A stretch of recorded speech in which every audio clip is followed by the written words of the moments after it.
Bien, vamos a arrancar desde las glándulas suprarrenales. ¿Se acuerdan que ayer hicimos una breve introducción de estas dos partecitas, digamos, que forman a la glándula suprarrenal, la corteza y la médula? Pero lo que vamos a ver ahora es, obviamente, qué secreta cada uno de estos componentes. Los que estuvieron ayer con la Dani vieron hasta los glucocorticoides, pero bueno, nosotros no alcanzamos, así que les va a quedar como un repasito ese único grupo de hormonas que vieron, y después desde ahí arrancamos. Habíamos dicho que esa corteza suprarrenal, a diferencia de la médula, tenía un origen embriológico en el tejido epitelial, sí, que es lo que rodea justamente a la glándula, o sea que sería una glándula verdadera. Y se encargaba de secretar hormonas esteroideas. Habíamos dicho también que esa zona, o sea que esa corteza estaba dividida en distintas zonas y que cada una de esas zonas se encargaba de la secreción de uno de estos corticoides específicos. La zona reticular, que es la más interna o más cerca a la médula, libera en su mayor proporción sexocorticoides, ¿sí? Que serían como el grupo de los andrógenos, de los cuales el principal es la testosterona. La zona fascicular, que es la segunda, que secreta glucocorticoides, como el cortisol, que sería el principal, y la zona glomerular, que es la más, digamos, superficial, que se encarga de la secreción de mineralocorticoides y aldosterona. ¿Se acuerdan que les había hecho un dibujito de la mnemotecnia, de la red con el globito, para que se acuerden el orden en el cual están estas tres zonas? Y lo que vamos a hacer es estudiar cada uno de estos componentes, a qué se dedican. Si bien digamos, en general se les llama corticoides y todos son derivados del ciclopentano perirofenantreno, que son un esteroide, tienen obviamente funciones distintas. Con respecto al cortisol, que acá podemos visualizar el ciclopentano perirofenantreno, que sería como esta estructura que está en naranja o cíclica, ¿sí? Y lo otro es lo que diferencia el cortisol de otros esteroides. Es una hormona que pertenece al grupo de los glucocorticoides, de los cuales es el principal, pero no es el único, ¿sí? No es el único glucocorticoide que existe. Ahora, de hecho, artificialmente nosotros nos metemos por ahí corticoides y son derivados justamente de este cortisol y no precisamente tienen que ser cortisol. Estos glucocorticoides, como me dice la palabra, el prefijo gluco me hace referencia a glucosa. Y en realidad, si bien tienen un montón de funciones, la función principal es ser una hormona hiperglucemiante. Significa que eleva la glucosa en sangre o la glucemia. Y si bien cada una de las hormonas que regulan la glucemia lo hacen por mecanismos distintos, en este caso, estos glucocorticoides, o sea, el cortisol, tiene dos mecanismos por los cuales aumenta esta glucosa en sangre. Por un lado, la gluconeogénesis, que sería formación de nueva glucosa, ¿a partir de qué? Y de proteínas, de lípidos, de otras sustancias orgánicas. Recuerden que nosotros no somos fotosintéticos, así que no podríamos hacer glucosa a partir, no sé, de dióxido de carbono y agua. No me queda otra que hacerlo a partir de otro compuesto orgánico. Pero además de ello, de fabricar nueva glucosa, génesis, acuérdense que era formación, nueva, y gluco de glucosa, formación de nueva glucosa, disminuye también la captación de glucosa en las células. Entonces, al disminuir la captación en determinados tipos de células de glucosa, digo determinados porque hay células como el corazón y el cerebro que no le puedo quitar el suministro de glucosa ni oxígeno para producir ATP porque si no se detiene el cuerpo. Entonces, lógicamente voy a priorizar a qué células secundarias reducirle la captación de glucosa, pero mediante estos dos mecanismos yo dejo más cantidad de glucosa disponible en sangre. Recuerden que la glucemia es uno de los factores de la homeostasis del organismo. Se controla siempre entre un valor que tiene que ir, por ejemplo, en nosotros va de 70 a 110, 60 a 100, dependiendo obviamente de las mediciones que se hagan por ahí en un análisis sangre, sería el valor, digamos, normal en sangre, y siempre que ese valor homeostático se escape de ese equilibrio, hacen menos o hacen más, voy a requerir alguna hormona que trate de volver a la homeostasis. Bueno, cuando baja la glucosa en sangre porque consumieron los tejidos o lo que fuera, lo que hace esta hormona es implementar estos dos mecanismos para aumentar la glucosa disponible en sangre. Pero también, si bien no tiene que ver con su palabra, o sea, que los nombra con glucocorticoides, los corticoides son especialistas en suprimir la respuesta inflamatoria. Entonces también la corteza suprarrenal secreta glucocorticoides para controlar o inhibir la respuesta inflamatoria que está siendo estimulada por el sistema inmune. Lógicamente, en un intento de mantener el equilibrio, otra vez la homeostasis, o sea, si el sistema inmunitario está fomentando la inflamación es porque algo la está causando, pero después necesito respuestas supresoras, que algunas vienen del propio sistema inmunológico, pero otras vienen del control endocrino y del control nervioso también. Entonces, dentro del control endocrino, los corticoides suprimen la respuesta inflamatoria. Y este es el motivo por el cual estas sustancias también se utilizan de forma artificial para controlar el proceso inflamatorio. Y se dan corticoides en algunas inflamaciones, incluso crónicas. El control de estos glucocorticoides se da por un circuito de retroalimentación negativo que depende de la ACTH. O sea que esto es lo mismo que habíamos visto con tiroides. Tengo el hipotálamo que secreta CRH, estimula la hipófisis, a la adenohipófisis, la adenohipófisis secreta ACTH, la ACTH llega a la corteza suprarrenal, la corteza suprarrenal secreta glucocorticoides. Y estos propios glucocorticoides, como el cortisol, inhiben a la hipófisis, inhiben al hipotálamo para que se retroalimente. Igual que lo que vimos en tiroides, y de hecho es un circuito de retroalimentación negativa a través de esta hormona hipofisaria, que sería la hormona trófica que actúa sobre otra glándula. Bueno, igual, el control de los glucocorticoides se maneja de la misma forma. Ahora, ¿qué pasa si yo tengo un exceso de secreción o una disminución de secreción de estos glucocorticoides? Bueno, aparecen enfermedades o patologías debido a la acumulación de estos glucocorticoides o debido a la falta de los mismos. Siempre es más peligroso el exceso, porque yo no puedo sacar el exceso de esa hormona, que haya obviamente de menos. Hay consecuencias que haya de menos, sino solo por los glucocorticoides en sí, sino que por ahí se prolonga también a otros signos de otra secreción de la corteza suprarrenal, pero es menos, digamos, es más leve la sintomatología, o puede, digamos, suministrarse artificialmente de forma más fácil que cuando hay exceso. En el caso de que haya exceso, aparece una enfermedad que se llama enfermedad de Cushing, en la cual, por lo general, como decíamos recién, hay aumento de corticoides en sangre, que si bien pueden servirme ese aumento de corticoides en sangre para disminuir la respuesta inflamatoria, incluso si yo lo administro artificialmente y tengo una sobredosis de eso, tengo un montón de consecuencias también de la alta liberación de glucocorticoides a nivel de los tejidos. Por ejemplo, en el caso del estómago, aumenta la secreción gástrica. Entonces, una persona con enfermedad de Cushing generalmente sufre de acidez y de problemas como gastritis. Aumenta la retención de líquido, porque la glucosa en realidad es un amigo inseparable del sodio, pero de la glucosa también. Entonces, ese agua que se asocia con la glucosa, si yo retengo glucosa en sangre y retengo agua, aumenta la volemia, o sea, la cantidad total de sangre, y eso produce hipertensión. Pero además de ello, el aumentar el agua, porque arrastra la glucosa, no quiere decir que igual la sangre no se tienda a volver hipotónica, porque aumenta la glucosa y aumenta el agua, pero no aumentan las proteínas o todos los componentes que hay en la sangre que también generan presión osmótica. Entonces la sangre se tiende a volver más hipotónica, ¿sí? Más hipertónica porque tiene glucosa, pero más hipotónica por la cantidad de agua que absorbe, y eso hace que se infiltre agua en los tejidos y produzca lo que conocemos como edema, que es la acumulación de agua subcutánea en los tejidos. Ayer vimos un ejemplo puntual de mixedema generalizado y yo les mostré un pie edematoso que tenía retención de líquido. Bueno, la retención de líquido es muy común en las personas que tienen exceso de glucocorticoides en sangre. Además de esto, hay una redistribución de la grasa corporal, y esto sucede porque acabamos de decir que el corticoide hace que se degrade lípidos y proteínas para fabricar nueva glucosa. Entonces, a veces eso, la grasa que se acumula por determinadas hormonas sexuales, como la grasa blanca, se empieza a quemar en determinadas zonas y se redistribuye en otras zonas dependiendo de los tejidos, en realidad, donde yo voy a priorizar, obviamente, el no uso de la glucosa, porque dijimos que por ahí se suprimía la absorción de glucosa en una parte o en un tejido y en otro no. Entonces, por eso generalmente no hay solo consumo de grasa, sino que hay redistribución de la grasa corporal.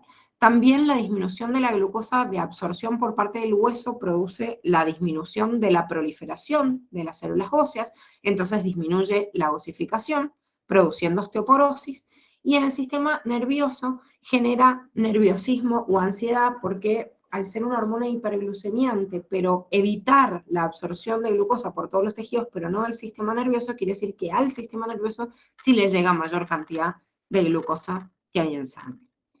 Por el contrario, la persona que sufre de un déficit de corticoides, como les dije, no es tanto más grave, pero por ahí los signos más notorios que se pueden, digamos, reconocer son la astenia, ¿sí? O sea, como el cansancio o el agotamiento, justamente por la baja cantidad de glucosa en sangre, hipotensión arterial, incluso a veces se ven o se visualizan algunas manchas vocales, que ahora les voy a mostrar una foto que me ayudan por ahí a diagnosticar a esta persona con enfermedad de Addison. Para nada es igual de común, como les dije, como la enfermedad de Cushing.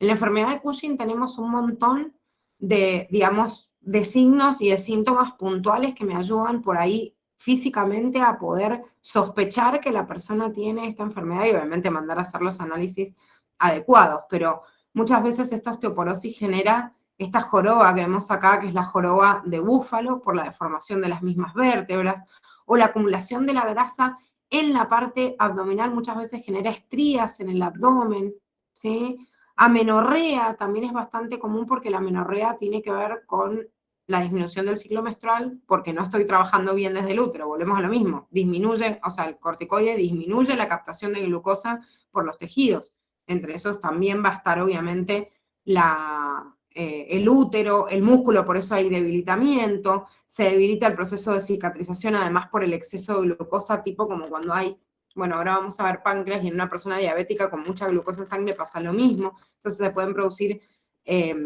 procesos, digamos, deficientes de cicatrización que generen hematomas o heridas que no se cierran o ulceraciones en la piel.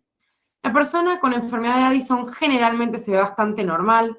Les puse esta imagen como para tener una referencia, pero denle bolilla nada más a los signos o síntomas que en realidad les pide la facultad, no a otra.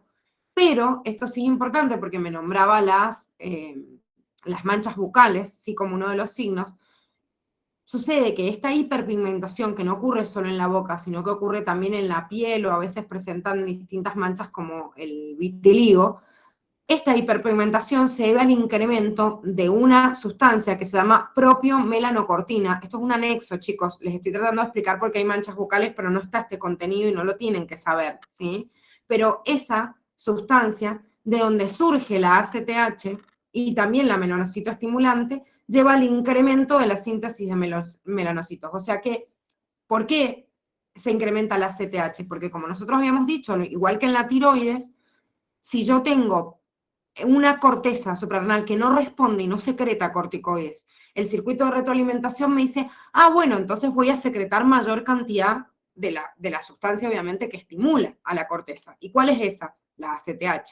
Entonces, la ACTH llega y le dice, dale, secreta cortisol, y la glándula es deficiente y no puede secretarlo, o sea, no tiene las herramientas para hacerlo. Entonces, tengo una persona con poco cortisol en sangre y con una ACTH elevada. Entonces, nada tiene que ver con esta regulación del cortisol, pero el aumento de ACTH estimula también por su naturaleza química a la melanocito estimulante y de esta manera se estimulan los melanocitos y por eso puede aparecer la hiperpigmentación de la piel, el vitiligo, las manchas en las encías. ¿Se entiende?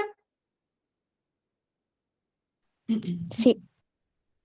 Sí, sí. Bueno, perfecto. Vamos a la aldosterona, que sería otra de los corticoides secretados por la corteza suprarrenal, pero en este caso un mineralocorticoide. También, o sea, su grupo funcional es distinto, pero también deriva del ciclopentano pedrirofenantreno. Como forma parte de los mineralocorticoides, el prefijo también me sopla un poquito cuál es su función, de la misma forma que el glucocorticoide, porque interviene en la nivelación de minerales en sangre, de los cuales son como los dos más importantes, el sodio y el potasio. Lo que hace esta aldosterona es actuar a la altura del riñón y lleva a un aumento de la reabsorción de sodio y a un aumento de la excreción de potasio. Entonces, retengo sodio y acuérdense, el sodio y la glucosa son muy amigos del agua, o sea que si yo retengo sodio, estoy reteniendo inevitablemente agua también. Pero a diferencia muy importante de los glucocorticoides, los mineralocorticoides no se controlan por el eje hipotálamo hipofisario.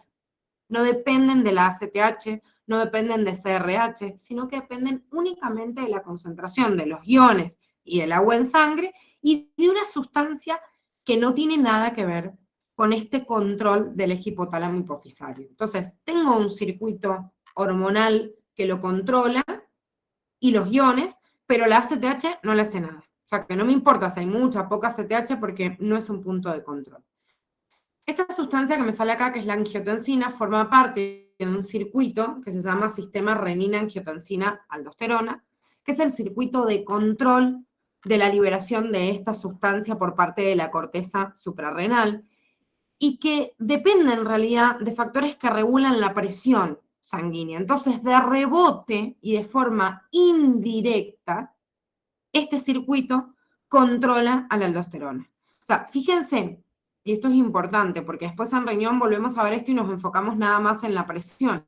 Fíjense que cuando llego concentración de iones y angiotensina, son dos factores que lo controlan. O sea, el primero es cuántos iones hay en sangre, cuánto sodio hay, cuánto potasio hay, y en base a eso estimulo directamente, así como la calcemia estimulaba a la tiroides y a la paratiroides, bueno, la natremia y la calemia, que serían las concentraciones de potasio y de sodio en sangre, controlan la segregación. Este es como un complemento, ¿sí? El control de la angiotensina, porque este circuito se encarga de la regulación de la presión sanguínea. Cuando hay una baja presión, una hipovolemia intensa por una deshidratación, por una hemorragia, o sea, algo que me hizo perder mucha cantidad de líquido, una fiebre muy pronunciada de muchos días, no sé, supongamos una persona que ha tenido, no sé, una patología infecciosa, o no sé, o parasitaria, y ha cursado por una fiebre de larga duración, también puede entrar en este cuadro como de deshidratación. Lo que hace el riñón es censar la presión sanguínea, y en base a censar la presión sanguínea a partir de un cúmulo de células que se llaman aparato yuxtaglomerular, y que vamos a analizar bien cómo está formado en aparato excretor, secreta una sustancia que se llama renina, ¿sí? Que es el primer nombre del sistema, renina. ¿Qué hace la renina? La renina activa a una proteína, a una alfa-globulina que es sintetizada por el hígado, que se llama angiotensinógeno. ¿Por qué el hígado secreta angiotensinógeno? Solo a nivel de oferta y demanda. O sea, hay angiotensinógeno en sangre y inhibe la secreción del hepatocito. Hay poca concentración, el hepatocito secreta más. O sea que a medida que se va consumiendo, se va como resecretando. Pero la verdad es que el angiotensinógeno solo no hace nada, solo mantiene una concentración basal en sangre gracias al hepatocito, pero cuando el riñón secreta renina, esa angiotensina se convierte en una sustancia más activa que se llama angiotensina 1. Esa angiotensina 1 es un fragmentito de esta globulina formado solo por 10 aminoácidos, o sea, es un decapéptido, que tiene la función de producir vasoconstricción para aumentar esta presión, pero en mínima cantidad. O sea que es una hormona tan poco activa que necesita otro proceso más de activación, pasando un derivado que en realidad solo le corta 2 aminoácidos, transformándolo en un octapéptido, llamado angiotensina 2, que es mucho más potente. Entonces, medio como que es casi despreciable la función que tiene la angiotensina 1 y es mucho más importante la angiotensina 2. Pero claro, esta conversión requiere la activación de otra sustancia, que es la ECA, enzima convertidora de angiotensina, que no solo la libera el riñón, sino que el pulmón u otros órganos como el corazón pueden secretar mayor cantidad de esta ECA. Entonces, el angiotensinógeno circula siempre en sangre, pero es inactivo. Una baja presión estimula el aparato yuxtaglomerular y secreta renina. La renina activa el angiotensinógeno angiotensina 1 y después en circulación sanguínea la ECA transforma la angiotensina 1 en angiotensina 2, que es la hormona activa. ¿Qué hace entonces la angiotensina 2? Cumple dos funciones. Una directa, que es la que más me interesa para la presión sanguínea, porque directamente va a producir vasoconstricción en las arterias y va a aumentar la resistencia de los vasos sanguíneos para que ese aumento de la presión se mantenga y le dé como respuesta más retorno venoso al corazón, el corazón expulse con más fuerza y bueno, y así puedo restituir, obviamente, la presión.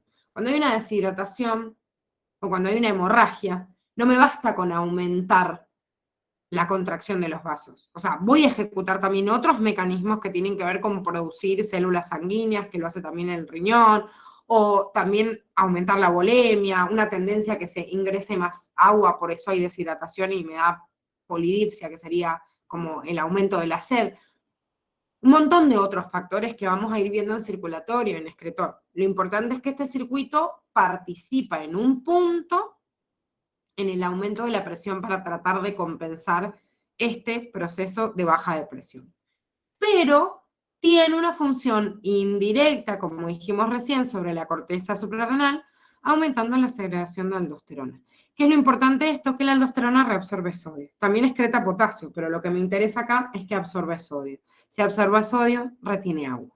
Y si retiene agua, está ayudando a aumentar la volemia. Entonces, esto es como directo y rápidamente doy un empujón y una contracción del vaso, pero si yo tengo una deshidratación, una hemorragia, igual me falta líquido. Entonces, uno de los mecanismos para retenerlo importante es retener agua a través de la retención de sodio. Y eso lo hace la aldosterona.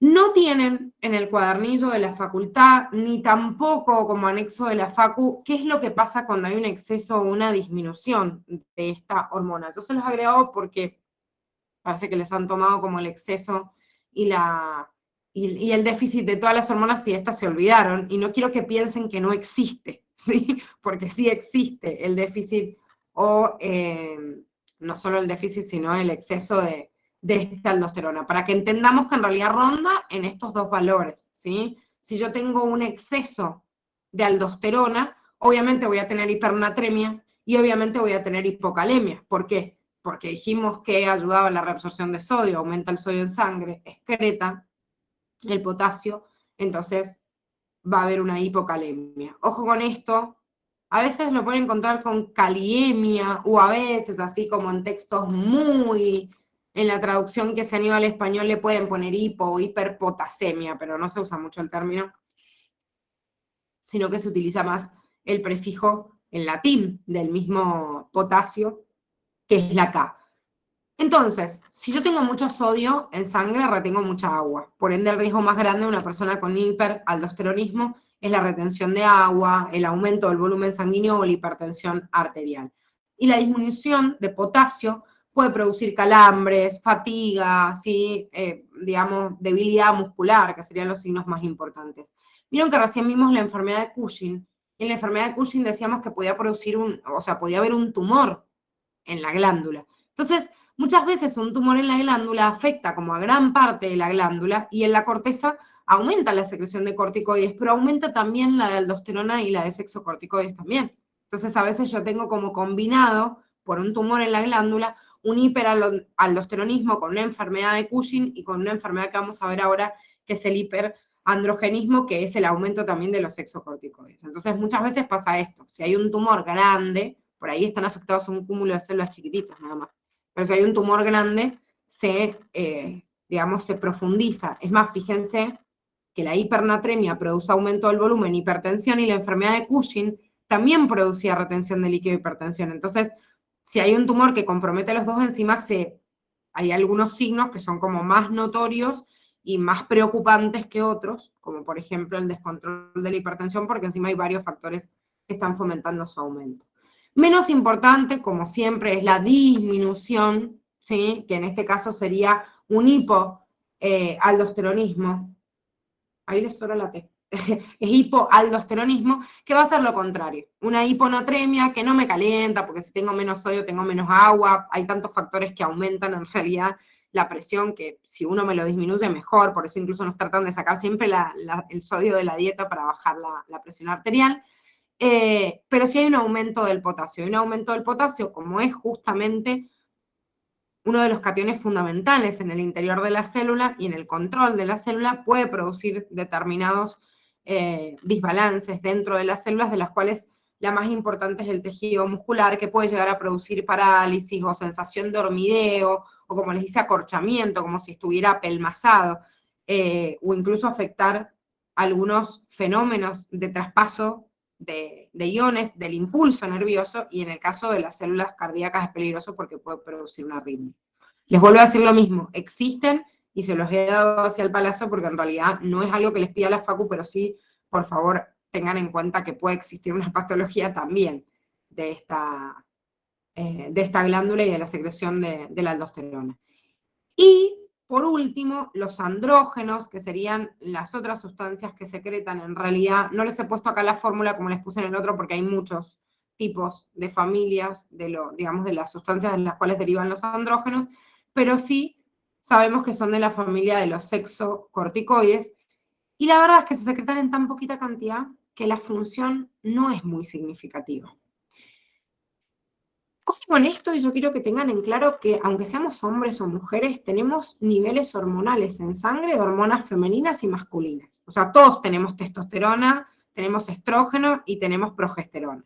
La diferencia, obviamente, es que nuestros órganos sexuales, cuando fueron condicionados en el desarrollo embriológico, aumentan la concentración de una sustancia y no de otra. Entonces, en una mujer hay poca concentración de testosterona y mucha de estrógenos y progesteronas, y en el hombre al revés. ¿Sí? Esto es una condición sexual, genética, de acuerdo al órgano sexual que libera obviamente esta sustancia.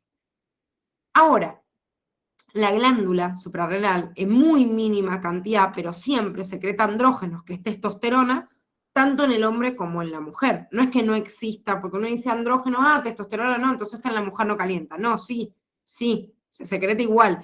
Pasa que, claro, la segregación es tan chiquitita o tan mínima que por ahí no se nota, por ahí en las funciones, y en el hombre como que se pierde con la otra testosterona, y en la mujer por ahí quedan opacadas algunas funciones con las hormonas sexuales femeninas. Pero la verdad es que la testosterona es como la hormona de preparar al cuerpo para la lucha, para la agresión. Por eso los machos de todos los mamíferos, incluso el ser humano también, el género masculino es como más agresivo o como más, tiene ese instinto más de lucha. Tiene que ver con la concentración de testosterona en sangre. De hecho, no en todos es igual, porque si hacemos un dosaje de testosterona en todos, seguramente no es el mismo. Es más, seguramente hay muchas mujeres que tengan una elevada cantidad de testosterona en sangre, y también los índices de agresividad tienen que ver con esto.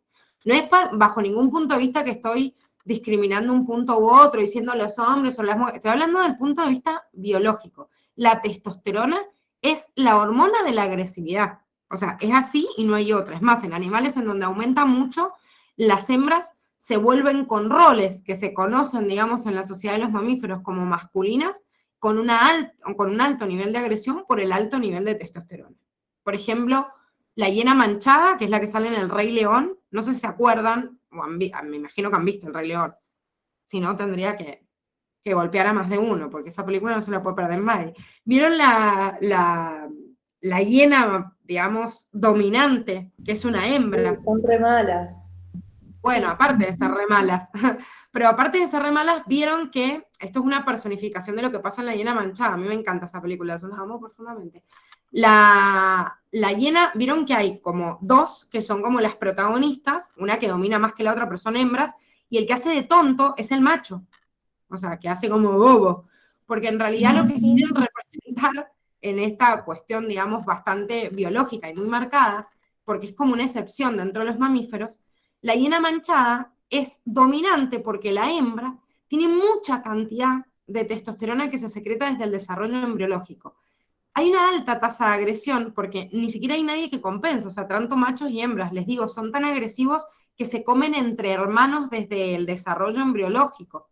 O sea, desde que están adentro de la panza de la mamá, pelean, luchan, y algunos, unos se comen a otros, ni hablar cuando nacen y son niños, se matan entre sí del alto nivel de agresión que tienen. Y en realidad esto tiene que ver con el alto nivel de testosterona que tiene la hembra, que supera al del macho, pero que también el macho tiene testosterona, entonces como que todos se pelean con todos, y de esa manera la hembra ha condicionado tanto el nivel de agresión que incluso está afectado en la conducta sexual. O sea, es como que la hembra tiene un clítoris tan sobreestimulado por la testosterona que parece como un micropene, pero igual imposibilita como un montón la cruza entre ellos. O sea, se calcula que es como tipo una falla genética, porque en realidad que tenga tanta testosterona no se complementa tampoco con el macho, pero bueno, la vienen llevando, son los últimos en la cadena alimentaria, pero se la ingenian, pero el alto nivel de agresión que tiene y la dominancia de la hembra territorial que defiende y que lucha es por la concentración de testosterona que tiene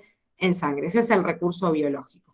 Después nosotros, bueno, somos una excepción, que nosotros manejamos por una conducta social y a veces podemos tener altos niveles de testosterona y controlar la violencia igual de otra forma, pero en el instinto animal, la testosterona es como la hormona bien agresiva.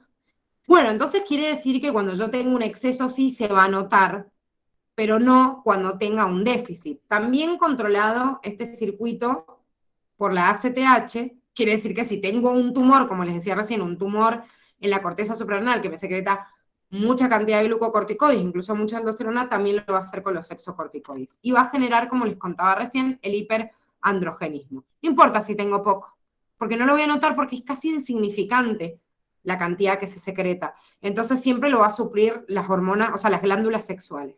Pero si tengo mucho, tampoco me voy a dar cuenta en el hombre, porque se va a complementar más con la testosterona que secreta el mismo testículo, pero sí en la mujer, en la cual se desarrollan características sexuales masculinas, como por ejemplo la barba, la voz ronca, mucho acné en la adolescencia, o sea, lo que se conoce como virilización, y a la patología también se la llama como mujeres barbudas, ¿sí? Esta es una mujer con hiperandrogenismo, ven que desarrolla barba o mayor cantidad de pelo púbico o en las axilas, bueno, características que se conocen como sexuales secundarias del hombre en la mujer por el exceso de testosterona. Bien, ahora vamos a la médula. Primero que nada, la médula es la parte de adentro de la glándula, como habíamos dicho, y es tejido nervioso que secreta estas hormonas que son aminoácidos modificados, ¿sí? O catecolaminas, que las llamábamos, estos derivados aminoácidos que son la adrenalina y la noradrenalina. Primero que nada voy a describir un poquito la función, pero les puse un anexo también para aclarar un poquito la duda que tenía ayer Agus, de lo que decía el texto. ¿Lo leíste? Bien, bueno, yo ahora se los voy a mostrar un esquema para que puedan interpretar en realidad cómo se secreta bien esta adrenalina y noradrenalina. Pero veamos primero las funciones y la regulación. Esta adrenalina y noradrenalina casi son lo mismo, ¿sí? Fíjense que en realidad tienen mucho parecido en su función, digamos, química, solo un protón se simplifica por un grupo metilo, pero hay células distintas en la médula que secretan adrenalina y noradrenalina, pero bajo los mismos estímulos. Entonces, cuando decimos adrenalina y noradrenalina juntos, porque el mismo estímulo, que sería la inervación del sistema nervioso simpático, porque esta médula es un ganglio simpático modificado, llega a la información y estimula las células que secretan adrenalina y noradrenalina. ¿Qué hace la adrenalina y noradrenalina, estas catecolaminas? Lo mismo que hemos visto en el sistema nervioso autónomo, porque son las mismas sustancias liberadas en sangre, pero van a prolongar, como toda respuesta endocrina, que es más duradera en el tiempo, pero van a prolongar lo mismo que hace el sistema nervioso autónomo. Aumentan la frecuencia cardíaca, aumentan la frecuencia respiratoria, inhiben todo lo que es el sistema digestivo, preparan al cuerpo para la alerta y el estrés, ¿sí? Liberan también glucosa a la sangre para que esté disponible para el músculo y que salga corriendo, o sea, lo mismo que hemos visto en el sistema nervioso autónomo, repasen cada uno de los signos y es exactamente lo mismo porque es la misma sustancia en sangre. Entonces, su control no depende del eje hipotálamo hipofisario, sino de las fibras simpáticas del sistema nervioso autónomo, que es quien estimula justamente a este sistema para que pueda llevar a cabo la segregación de estas sustancias.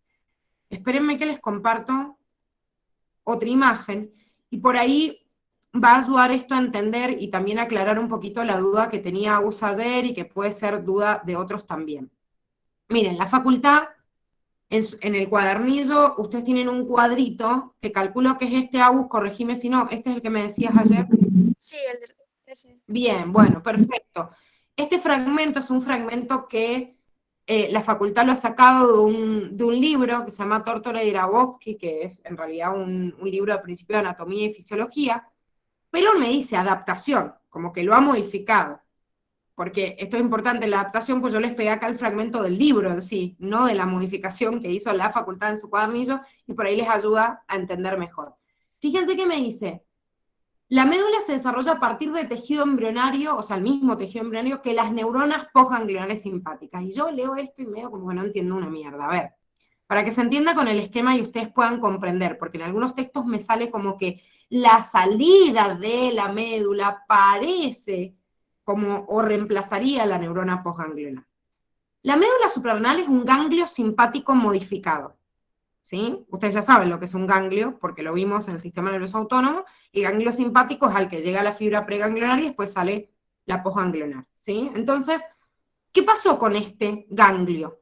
Se modificó, se transformó en un cúmulo de células que se caracteriza por tener otras neuronas, ¿sí? Modificadas, porque secretan hormonas, que serían neurohormonas, que se las llama células cromafines.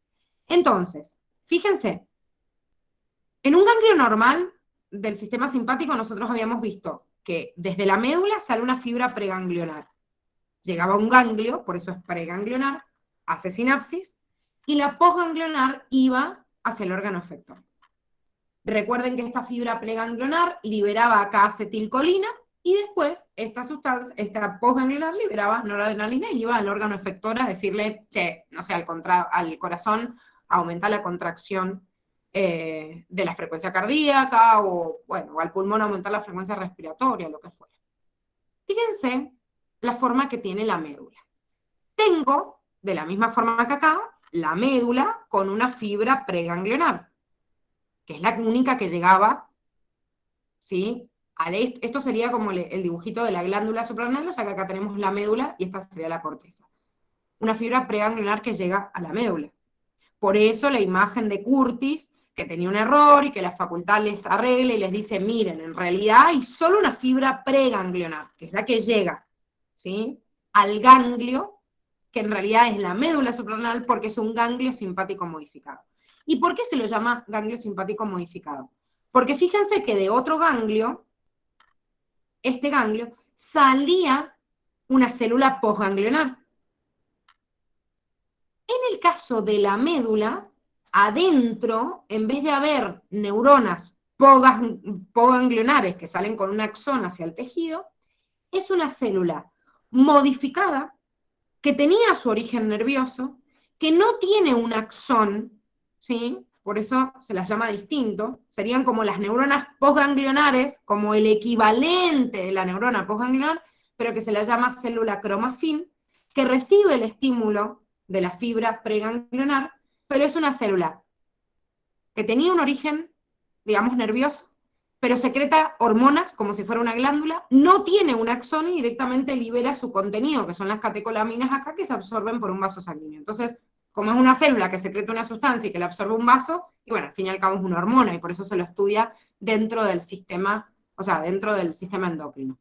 Yo interpreto, de acuerdo a lo que les ha puesto acá la facultad, que dice la médula se desarrolla a partir del mismo tejido embrionario que las células. No, en realidad la médula es un ganglio simpático modificado, pero tiene las células cromafines que serían como el equivalente de la célula postganglionar de otros ganglios simpáticos.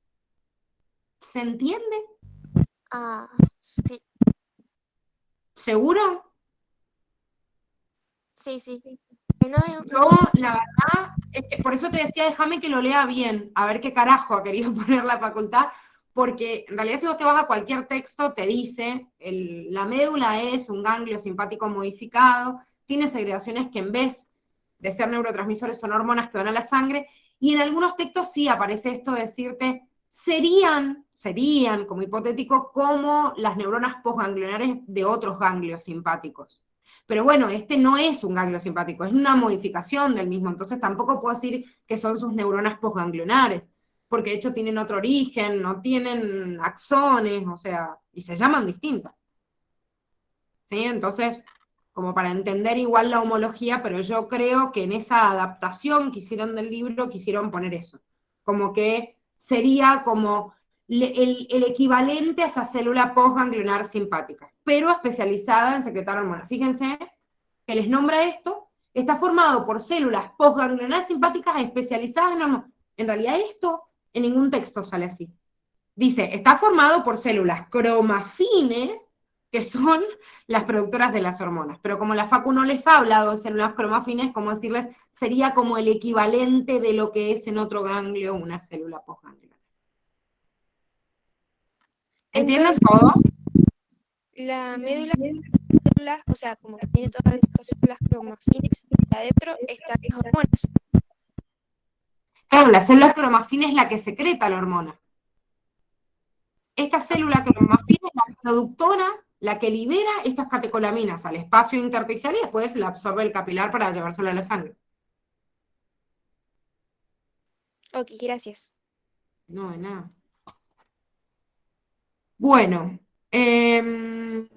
voy a sacar este ahora y vamos a compartir el otro power, así arrancamos ahora con páncreas, que sería la siguiente glándula también importante del organismo que vamos a ver. Acabamos de visualizar las glándulas suprarrenales, de las cuales una, en realidad sustancia liberada por ellas, por la corteza suprarrenal, eran los glucocorticoides que tenían influencia en la regulación de la glucemia.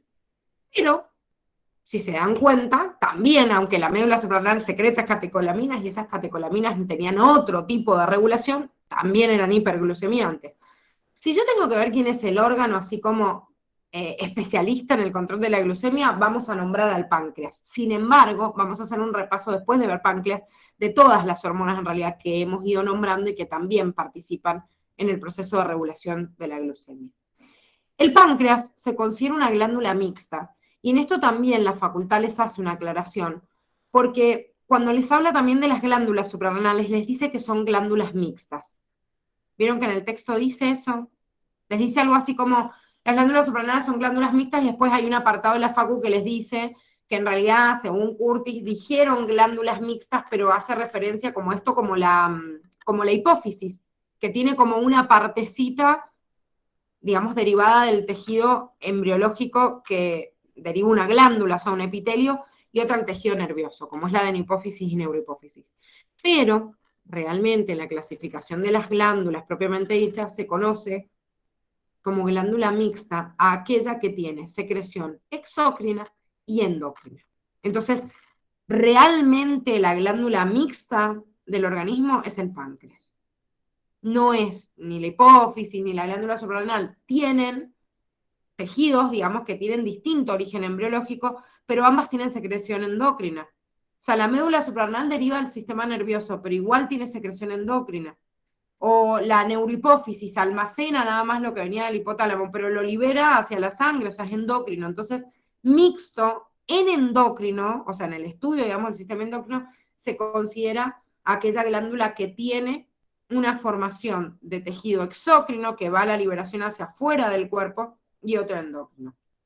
Este páncreas, en su componente exócrino, está formado por un cúmulo de células que se llaman acinos pancreáticos, en que se encargan de la liberación de muchas enzimas hidrolíticas y de un conjunto de sustancias de las cuales domina el agua y el bicarbonato para crear el jugo pancreático.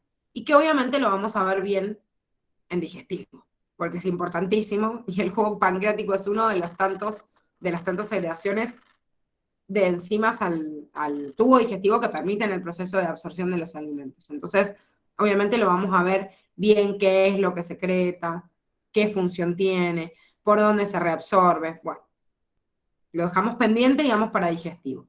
Lo que nos va a importar acá del páncreas endocrino es que esta porción sí tiene un cúmulo de células que se llaman islotes de Langerhans, que secretan hormonas, como la insulina, el glucagón o la somatostatina, que las tres participan en la regulación o en el metabolismo de la glucosa, y como son hormonas, obviamente su segregación va a la sangre.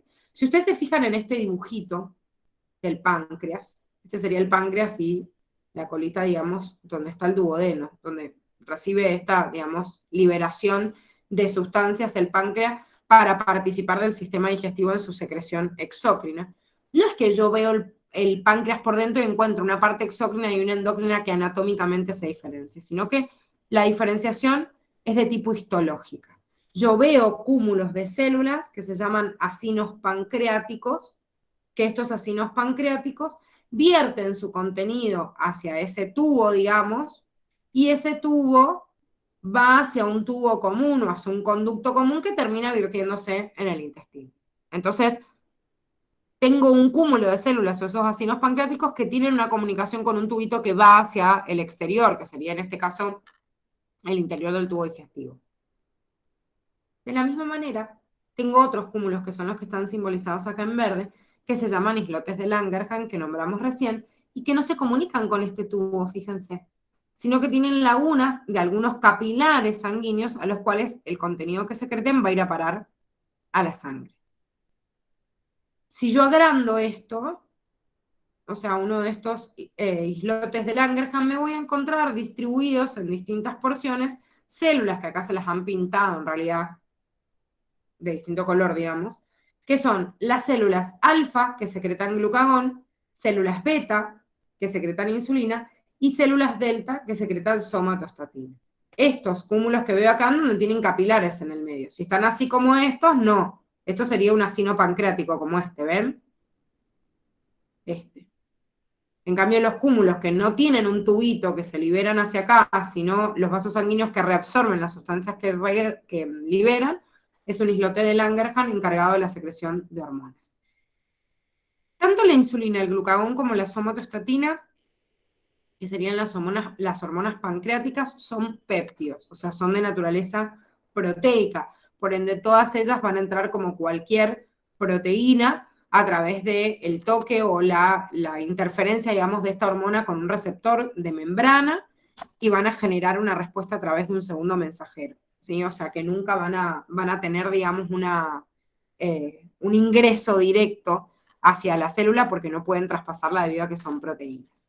Bien, ahora, este péptido, ¿sí?, que se encarga justamente de la regulación de la glucemia, no tienen las mismas funciones dependiendo del tipo, ¿sí?, del cual sea. Qué gracioso, se ve mi marido en sombras atrás. Bueno, la insulina, que es esta única hormona del cuerpo, y dentro de esa única hormona del cuerpo estoy hablando incluso secretadas por otras glándulas, es la única hormona hipoglucemiante. Esto grábenselo porque la patología que se causa en base a la insulina es porque es la única que se encarga de esto. Si no fuera la única, o sea, si me falta una hormona que regula la glucemia, voy a ver los otros signos antes, pero no el problema de la regulación de la glucemia, porque hay varias de ellas que digamos que secretan y regulan este proceso.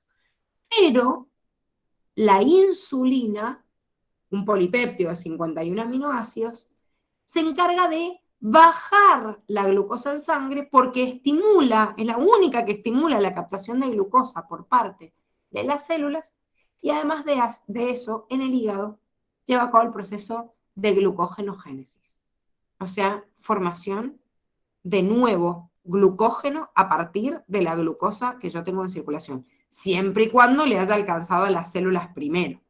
O sea, primero las células absorben y si sobra o sigue habiendo glucosa en sangre, bueno, le digo al hígado, che, almacenate lo que sobre y fabrico glucógeno.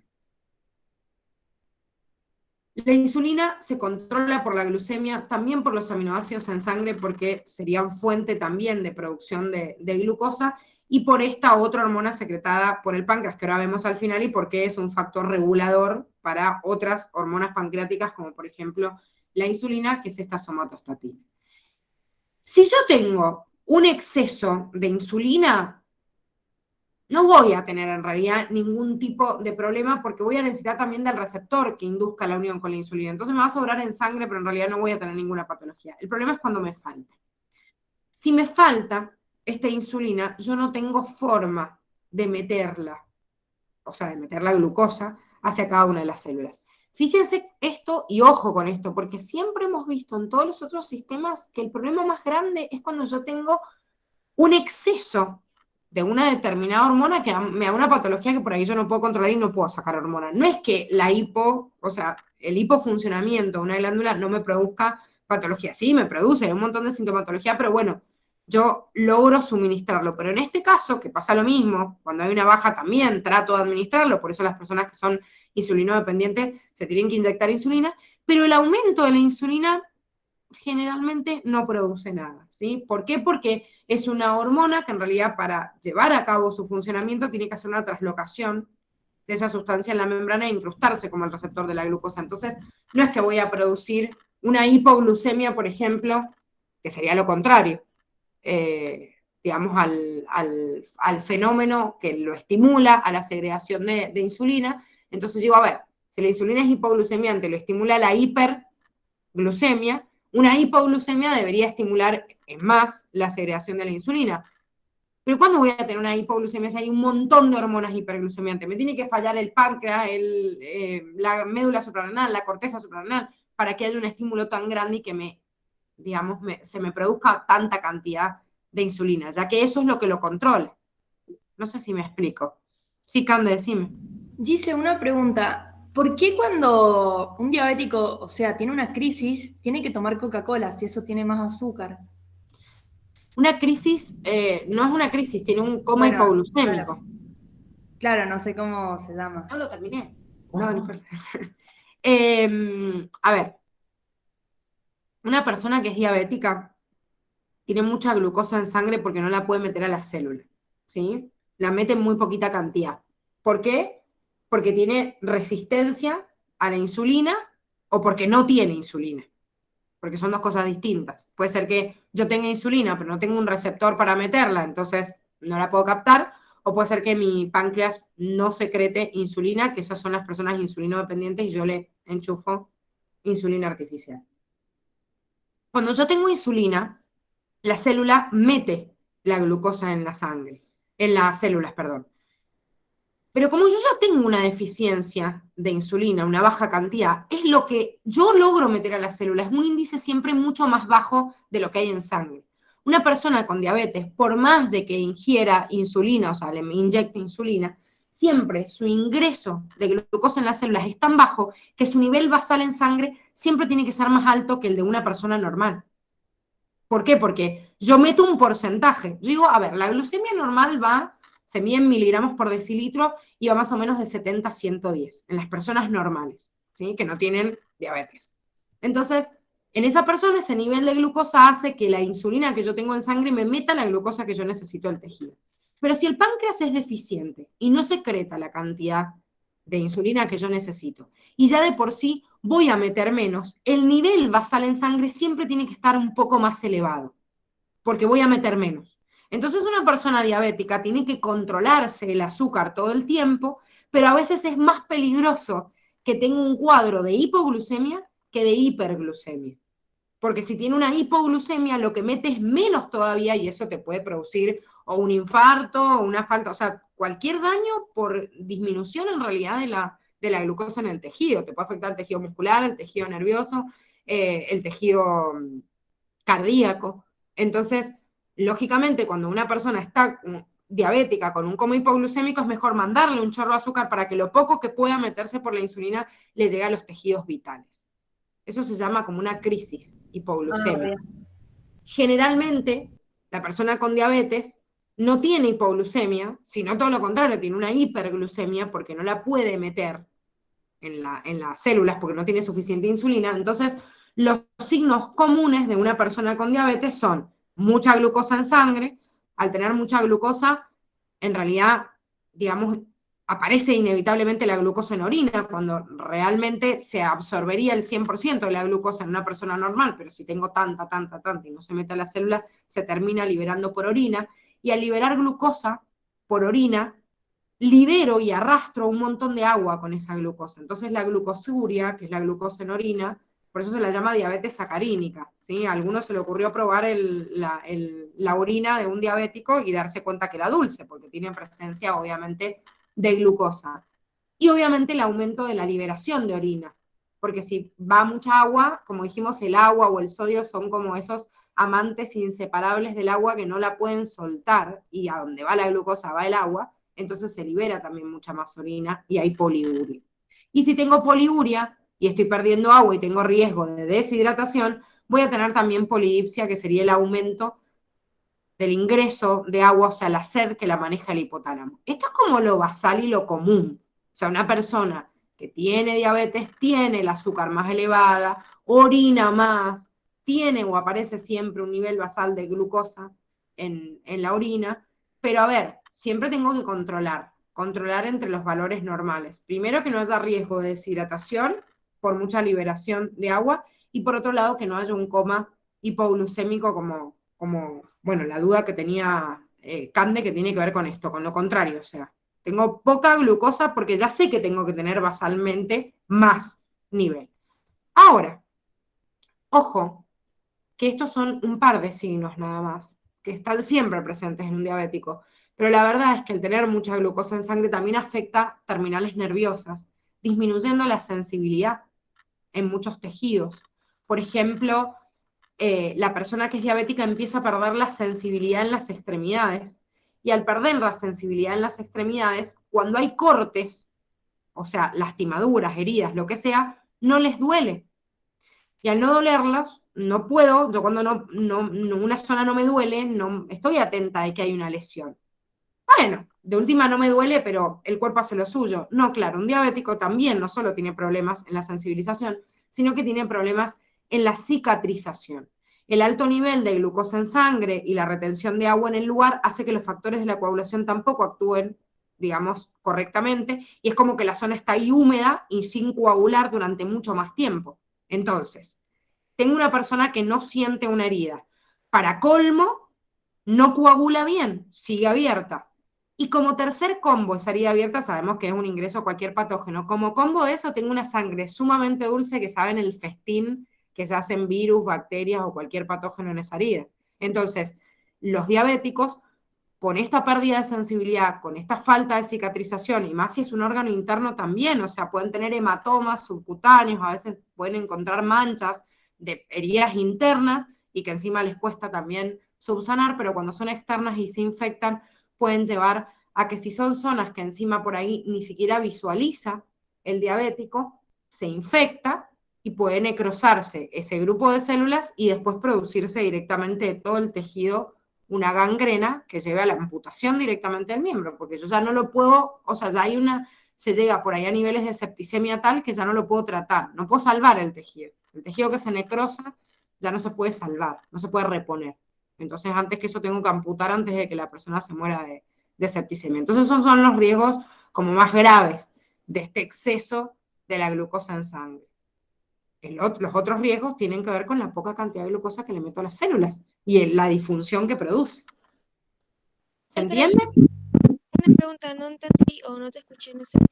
¿Por qué se necrosa las extremidades? Se necrosa porque tenés 3 factores que te lleven a necrosar. O sea, por eso estoy explicando los 3. O sea, la necrosis es la muerte celular. ¿Por qué se murió la célula? Porque no tiene la capacidad de que le llegue el estímulo nervioso correctamente, entonces no va a subsanar, o sea, no va a activar los mecanismos nerviosos para subsanarlo. Por otro lado, no llega, o sea, el proceso de cicatrización correctamente, entonces está abierta y una herida abierta se infecta, y después el alto nivel de glucosa que hay fomenta más la reproducción de los agentes patógenos. Entonces se termina muriendo por la infección todo el tejido. O sea, te lo terminan matando todos los bichos. Claro, claro. Gracias. No, de nada, aparte imagínense que sería como un dolor insoportable en una persona normal y como no lo sienten por ahí, por un mal corte de una uña o un pie o algo así, generalmente los diabéticos es eso, por ahí un dedito, una uña encarnada, una herida insignificante en el pie, porque en la mano es más fácil y yo me lo veo, pero en el pie lo tengo encima lejos. Y encima, los diabéticos generalmente, por almacenar glucosa, también se transforman en lípido y tienen sobrepeso, entonces imagínense, aunque parezca chistoso, es real. O sea, la persona gorda no se ve ni siquiera los dedos de los pies. Entonces imagínense, el diabético tiene una propensión a cambiar, digamos, esa glucosa a grasa y acumular, o sea, la dificultad de cortarse correctamente unas uñas del pie es tremenda. Y por ahí no se ven las heridas, porque les digo, porque esto es uno de los factores más comunes de amputar pie o dedos enteros. No, Facu, lo que digo es que no es que yo puedo meter un montón de insulina exógena al cuerpo y no me va a pasar nada porque va a estimular a que ingrese. Es que por más de que el páncreas esté estimulado a secretar un exceso de insulina o mucha cantidad de insulina, lo que lleva al estímulo de la segregación de insulina en el páncreas es una hipoglucemia. Y es muy difícil que haya una hipoglucemia que te lleve a secretar mayor cantidad, una hiperglucemia, que te lleve a secretar mayor cantidad de insulina, porque van a haber otros factores que lo compensen. entonces vas a secretar, pero se va a regular con la oferta y la demanda. Entonces, la célula puede tener potencialmente la capacidad de secretar más, pero si no tiene el estímulo, y ese estímulo no es controlado únicamente por la insulina, sino que hay otras hormonas. Bueno, terminemos de ver las del páncreas y ahí las repasamos a todas. El páncreas, obviamente, de nada. El páncreas, obviamente dijimos que también secreta glucagón y somatostatina, de la cual el glucagón es un polipéptido de 29 aminoácidos y es lo contrario, hiperglucemiante, y se encarga de ser hiperglucemiante por degradar reservas de lípidos y proteínas, pero además de hacer en el hígado lo contrario a la insulina. Este hace glucógeno lisis. La otra hacía glucógenogénesis. Construyo nuevo glucógeno si me sobra la glucosa, y este hace lo contrario, lo degrada si me falta. Y también va a ser controlado por la glucemia y la somatostatina, que esta hormona, esta somatostatina, es la misma que vimos en el hipotálamo, chicos. La somatostatina es la GIH, o hormona liberada por el hipotálamo, que también la secreta el páncreas endocrino, e incluso otros componentes del sistema nervioso central. Todas estas son, digamos, distintas estructuras dentro del sistema nervioso central, para que se den una idea que no es el único lugar. Y es como la hormona anti todo, o sea, es una función anticrecimiento, es como el viejo mala onda de la reunión que critica todo y boicotea todo. Bueno, la somatostatina le da con todo negativo, o sea, inhibe todo. ¿Por qué? Porque su función es ser reguladora, o sea, lo que está haciendo al inhibir es, como hay otras sustancias que estimulan un efecto o estimulan otros, como que esta trata de regular. El control de la somatostatina está en la ingesta de alimento, entonces la mayor cantidad de funciones la tiene con respecto a esto. Yo meto alimento y es una bomba, una explosión de glucosa, de sodio, de potasio, de todo lo que entra en la sangre, que si yo no lo trato de regular con algo, o sea, hacer como un contrapeso y algo negativo, obviamente se produciría el estímulo de funciones en el organismo que dependen de una ingesta excesiva, y a la hora se terminó de digerir y listo, ya se me acabó ese pico. Entonces, trata de nivelar y de regular, o sea, de inhibir este proceso. Inhibe la motilidad gástrica, inhibe todo en el sistema digestivo, por eso la vamos a volver a ver el sistema digestivo. ¿Qué hace en el sistema endocrino? Inhibe la secreción de insulina, inhibe la secreción de glucagón. TGC, que está en el cuadernillo que acá les puse tag, son dos formas de simplificar triacilglicéridos. A veces te los ponen como TGC y a veces como así. O sea, triglicéridos y acá triacilglicéridos, que son sinónimos, pero es lo mismo. Triglicéridos o triacilglicéridos es lo mismo y se simbolizan los dos así. Que acuérdense, el triglicérido es el glicerol con los 3 ácidos grasos. Y lo que hace entonces esta somatostatina es inhibir la insulina del glucagón. O sea que yo digo, bueno, entonces, ¿qué es hiperglucemiante o hipoglucemiante? Ninguna de las dos. Es el viejo anti que está en contra de todo. Entonces está en contra del que es positivo, de que es negativo también, y va con todo, o sea, digamos, con un control inhibitorio.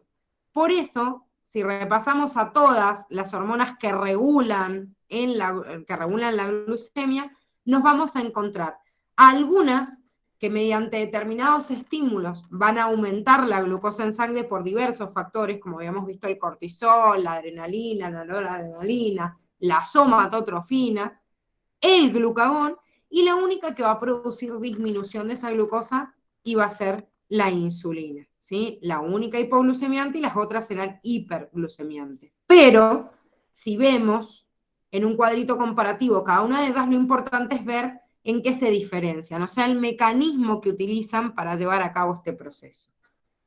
Son 7 hormonas, porque acá van a contar 6, pero en realidad acá la adrenalina podríamos contar también a la noradrenalina, como también otro factor, digamos, hiperglucemiante. Entonces tenemos insulina, la única hipoglucemiante, glucagón, también del páncreas, somatotrofina, que es la hormona del crecimiento de la hipófisis, cortisol de la corteza suprarrenal, adrenalina y noradrenalina de la médula suprarrenal, como hormonas hiperglucemiantes, que aumentan la glucosa en sangre. Y la somatostatina, como dijimos, el anti, que es anti-insulina, anti-glucagón, anti-todo, que sería inhibir uno y el otro, o sea, regular.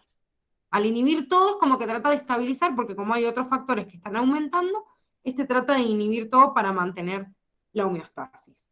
tengan en cuenta este cuadrito, es muy importante la diferencia en los procesos que llevan a cabo, porque, por ejemplo, si yo hago glucogenogénesis, como la insulina, quiere decir que hay receptores para la insulina en el hígado, que es el que almacenaba el glucógeno. Lo mismo pasa con el glucagón y el cortisol, ¿sí? Que hacen, el glucagón y la adrenalina, que hacen glucógeno-lisis, ¿sí? Si yo hago glucógeno-lisis, rompo el glucógeno, entonces el hígado es el que tiene receptores para el glucagón y receptores para la adrenalina. El glucagón actúa en otras células, pero en otras células generalmente aumenta la degradación de lípidos y proteínas. Específicamente en el hígado va a degradar el glucógeno, ¿sí? Lo mismo va a pasar con la adrenalina, va a tener un accionar ahí, o en segunda instancia en el músculo. Acuérdense que el músculo esquelético guarda una pequeña reserva de glucógeno. La adrenalina y noradrenalina que prepara al cuerpo para el estrés se va contra el hígado y trata de degradar todo el glucógeno, pero si no le alcanza, para seguir este estado de estrés, por ahí ataca también al músculo. Entonces, degrada las fuentes, digamos, del músculo que reservan este glucógeno. Y bueno, los otros, fíjense, depende obviamente en que la insulina tiene receptores todas las células porque es el que aumenta la captación, mientras que la hormona de crecimiento o el cortisol disminuye. Esto, ojo, con la definición que hay en somatotrofina, porque somatotrofina disminuía la captación de glucosa de todas las células, menos de las que necesito para el crecimiento. Porque disminuyó la captación de glucosa de las células, pero la somatotrofina ayudaba a crecer el hueso, entonces en el hueso no disminuía la captación. Si quiero disminuirla en el hueso, lo va a hacer otra hormona como el cortisol, pero no lo va a hacer la somatotrofina. Sí, AUS, totalmente el hígado hace de todo, y yo por eso siempre les digo que cuando ustedes tengan duda en una función de qué órgano lo hace, por las dudas, si no tienen ni idea, ustedes pongan hígado. Estadísticamente tienen más probabilidad de pegarle. Obviamente, no es que todo lo hace el hígado, pero bueno, si yo no tengo ni la más puta idea de lo que me están diciendo, digo, bueno, quizás lo hace el hígado, y bueno, tienen un 80% de probabilidad de pegarle, porque la verdad que hace de todo. Bueno, chicos, en la última partecita de esta, o sea, la última glándula de esta unidad, es la glándula pineal. Solo repásenla porque ya la vimos a esta glándula en el sistema nervioso, que la llamamos glándula pineal o epífisis, sabemos en dónde está ubicada. Acuérdense que acá está el hipotálamo, y acá teníamos la hipófisis en la parte de atrás, pero arriba estaba la glándula pineal epífisis, y como ya sabemos, secretaba melatonina, que era la hormona que controlaba el fotoperiodismo y estaba relacionada con los ciclos circadianos, ¿sí? Que les dije que no se la confundieran con la hipófisis. Lo que vamos a hacer mañana es dar un breve repaso a estos tejidos endócrinos que tienen al final. Espero que hoy hayan terminado de leer la unidad como les pedí, pero bueno, si bien hemos visto todas las glándulas, o sea, hasta la glándula pineal, son todas las glándulas del organismo que su primer función es secretar una hormona que va a la sangre. Pero hay tejidos que no son glándulas, que son otros órganos que tienen otras funciones, pero tienen funciones endócrinas. A eso se le llama tejido endocrino. Aquellos otros tejidos que, sin ser glándulas, tienen algunas células epiteliales glandulares modificadas que producen una función endocrina. Mañana nos conectamos. Vemos esta última partecita de tejidos endocrinos, que es como un repaso. Vemos todas las dudas de la unidad, así que por favor anótense las que quedaron ahora, yo para no matarles el recreo, porque ya nos pasamos, anótense todo, pues mañana vemos las dudas de todo lo que hemos visto estos 2 días, y después de ver lo de tejidos y las dudas, hacemos el TP y corregimos. ¿Sí? Bueno, Gise, gracias. Gracias, Gise, nos vemos. Chao, Gise, gracias. Chao, Giselle.